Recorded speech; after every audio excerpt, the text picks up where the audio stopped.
Ladies and gentlemen, the President of the Republic of the Philippines, His Excellency Ferdinand R. Marcos Jr.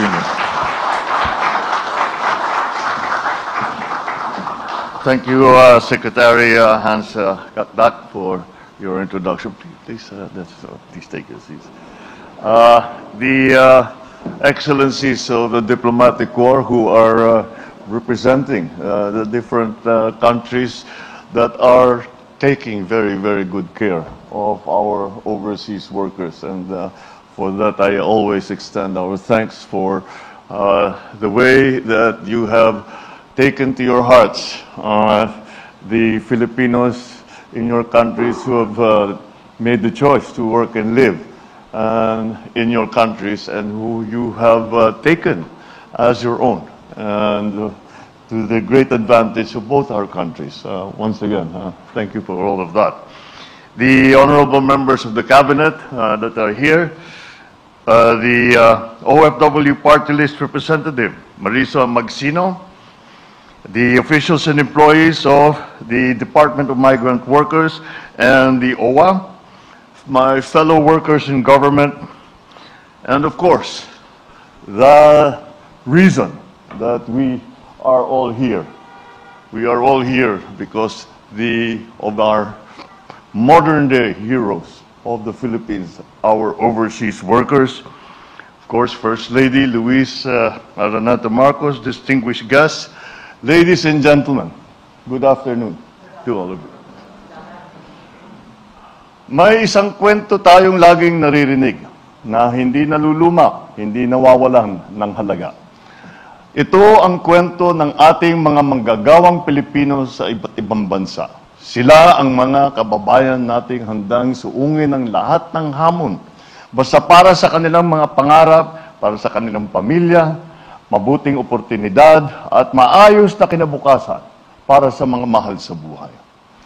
Ngunit, saan man sila nakakarating, daladala nila ang init at diwa ng pagiging Pilipino, ang pagiging masipag, mapagmalasakit, at laging inuna ang kapakanan ng kanilang pamilya.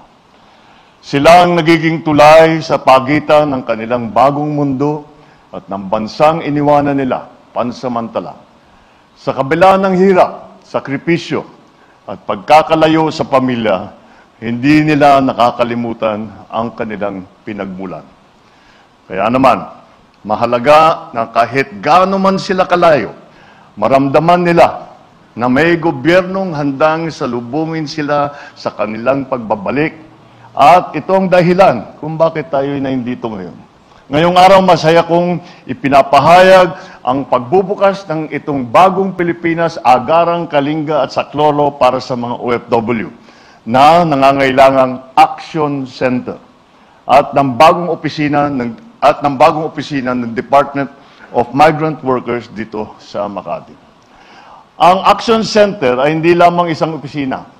Isa itong simbolo ng mabilis, maayos, at pinagsama-samang serbisyo para sa ating mga OFW. Layunin nito gawing mas madali ang kanilang proseso mula sa reintegrasyon, legal na tulong, hanggang sa pagsasana at iba pang serbisyong kailangan nila. Kasama rin dito ang tinatawag na Migrants Brew, ang isang espasyong magbibigay ng libreng lugar para makapagpahinga ang ating mga kababayan habang ini-enjoy ang kape at mga pampalamig. Isa itong maliit lamang na makabuluhang hakbang sa nagsasabing salamat. Salamat. Salamat sa inyo.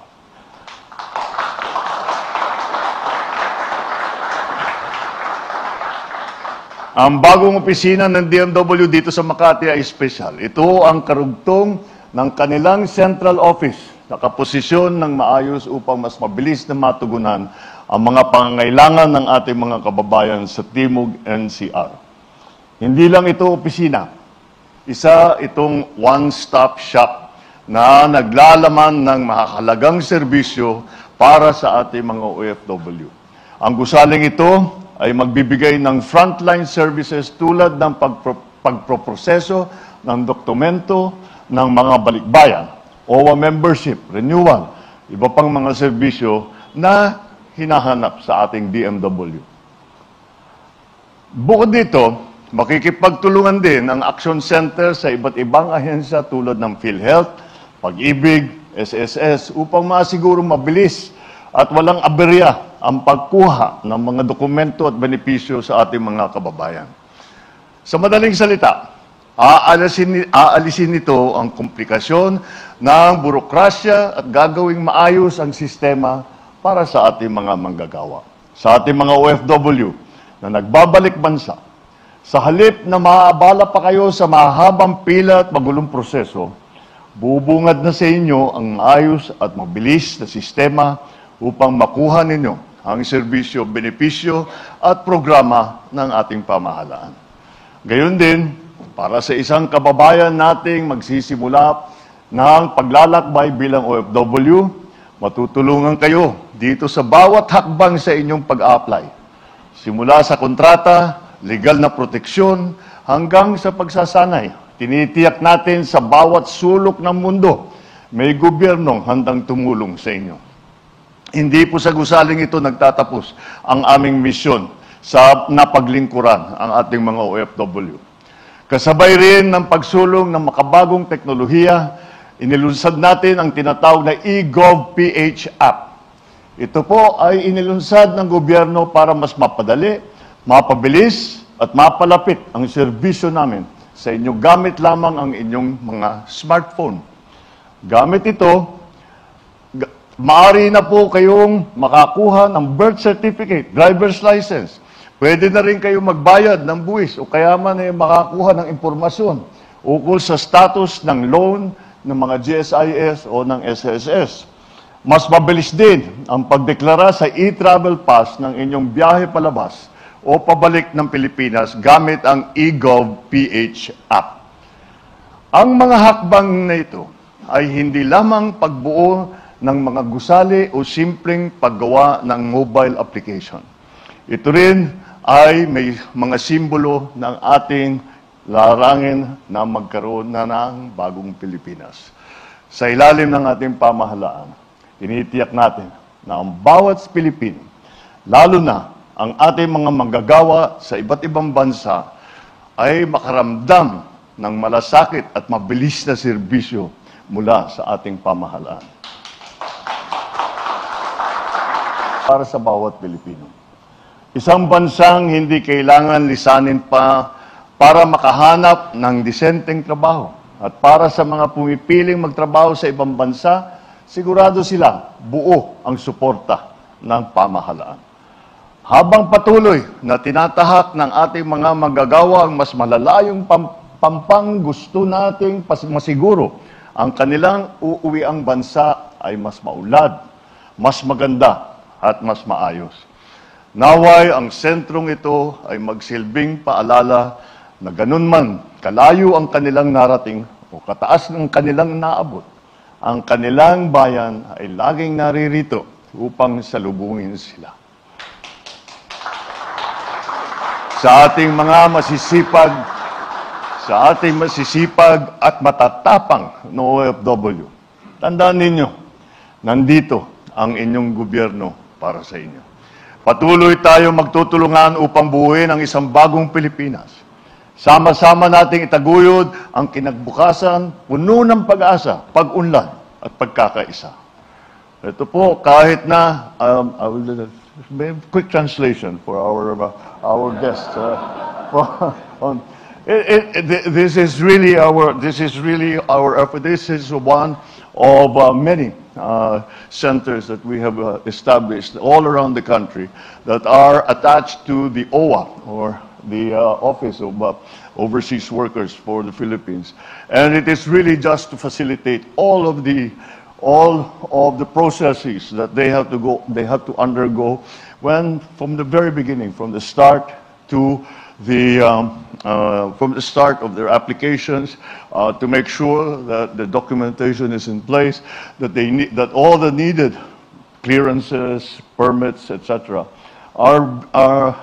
they are assisted in acquiring those, and to make the life easier for this. There have been many cases where Filipinos go abroad, and because of their lack of knowledge or the incompleteness of the process that they have undergone, they run into trouble, and we want to avoid that. One of the real reasons why we started this was because of well, it was actually the idea of the former DMW Secretary Toots Ople, who unfortunately is no longer with us. But it was her idea, and she said we have to simplify the work, or rather, we have to simplify the process with which we assist our OFWs. Not only in terms of the processes that they have to go through, but more so also, and it became a critical point when it really started with the Arab Spring, when we had to bring many people home. And many of them were very preoccupied, very worried that they would no longer have jobs. And many of them, I remember we were talking to some of our workers in Libya, and over the phone we could hear shooting. And they said, "Is there shooting going on?" And they said, "Yes." And they said, "Actually, we're on the floor talking to you, and they're shooting, there's fighting around us." And here's the thing. And I said, "Do you want to come home?" No. And the reason they didn't want to come home is that they were worried that they would no longer have jobs when they returned. If they came back to the Philippines, that they would have no jobs to return to. And that immediately triggered our thinking. And we said, well, then we must, because just for their safety, that we have to provide them the opportunities. And so that's why the one-stop shop includes retraining, reskilling, upskilling, and to find job placements wherever, not solely in the Philippines, but also abroad. And that's what gave birth to this whole system that we have put together today. And although our ceremonies here, such as they are really rather simple, and the facilities that you see are very straightforward and rather simple, quite pleasant, but nothing overly elaborate. It belies the importance of what we are doing here. Parang if we look at this, we put up a rest area. We have some offices, but the effect of this is going to be very significant in terms of the support that we provide our OFWs. So I'm very happy that we are able to now, especially now that it's Christmas time, simply because at Christmas we all know that as many of our OFWs that can come home do come home. And so we are ready for them when they do come home for whatever their needs might be, so that they may continue in their work or to change and come back home and find work here. So I'm extremely happy that we are here today to have this, to open these facilities. I thank all of you who have played a part in this, and I am very certain that what we have started here today, or what we have opened here today, will be of great benefit to our OFWs, our heroes of the modern age. Maraming salamat po. Mabuhay ang ating mga OFW. Mabuhay ang bagong Pilipinas. Maligayang Pasko. Manibong bagong taon.